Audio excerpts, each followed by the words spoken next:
As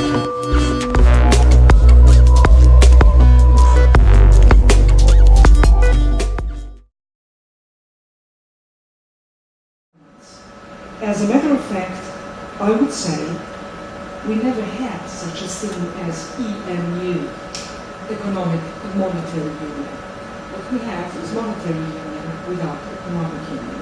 And it is the same David Marsh who tried to rephrase the acronym by saying it's European Melancholy Union. And there is a lot of truth in that. Economic union is mainly reduced to the coordination among member states, whereby coordination rests upon peer review procedure, which quite obviously does not work. I don't go into details in order not to be too long, but when it came to the question who will take part in the euro, a number of countries invented what has been dubbed creative bookkeeping, forging the figures by their statistical offices without giving Eurostat, as being the European Statistical Office, the power to scrutinize those figures. And although many knew that those figures were not true, they nevertheless just overlooked it. Another important facet I would like to mention is that the first two countries to breach the rules of the Stability and Growth Pact or the Maastricht criteria was not Greece or Portugal or Ireland. It was Germany and France. And you can imagine when the two big ones started to breach the rules, there was little incentive for the others to be the good pupils. What we are seeing today in Europe is not just a reactionary pullback in the face of global forces, currency crisis, the onslaught of non-Christian peoples, Muslims living in Europe. It's certainly having that effect. But what we are seeing is the reemergence of both nationality and sovereignty in powerful ways.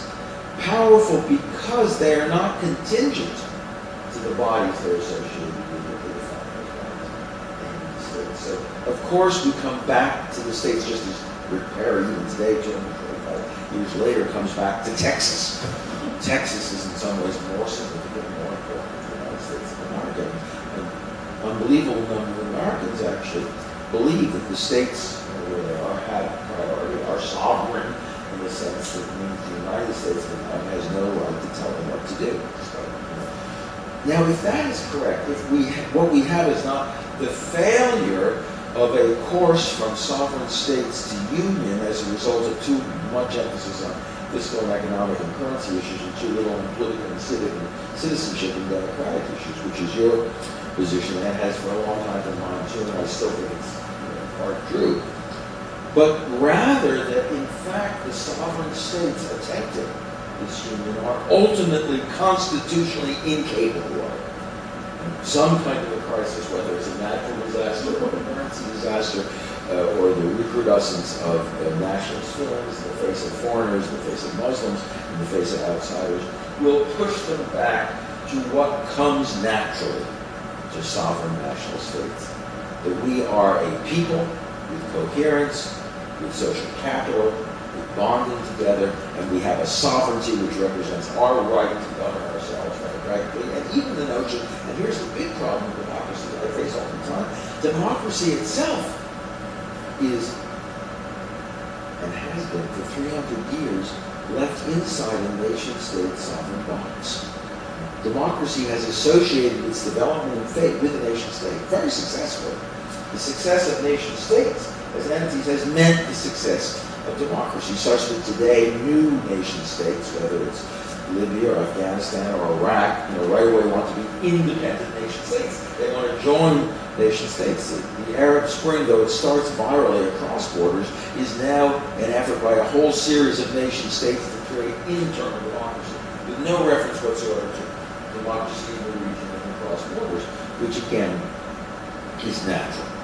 So it may just be that even the most noble, the most selfless, the most creative experiment in history to pool sovereignty is not failing simply because there's an incomplete pulse for democratic citizenship and too much emphasis on the economic, the fiscal, and the currency side, but because the states simply can't do it any more than the United Nations and League of Nations have failed in the same way, despite the fact that the executive side of the UN may have a one-world feel. The General Assembly and the Security Council are constituted by states who ultimately consult their own interests and use it as an instrument. So does the IMF, so does the World Bank, so does the WTO, so does the G9, so does the G20. We have a world trying to find its way to international cooperation rooted in building blocks that are constitutional.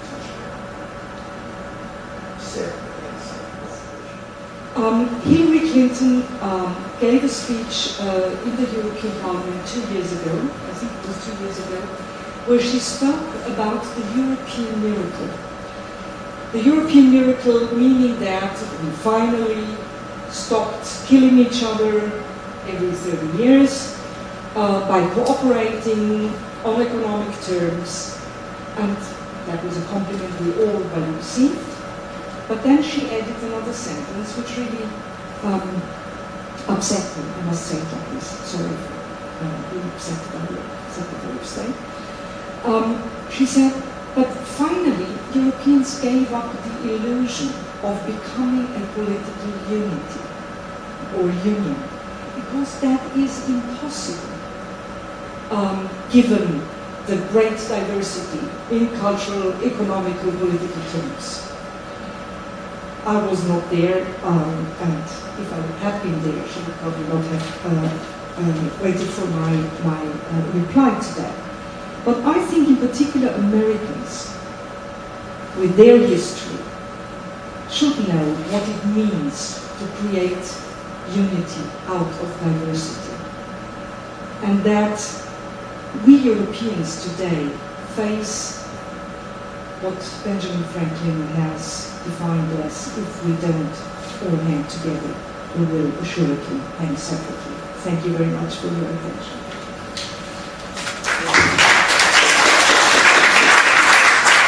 Thank you, Sonja.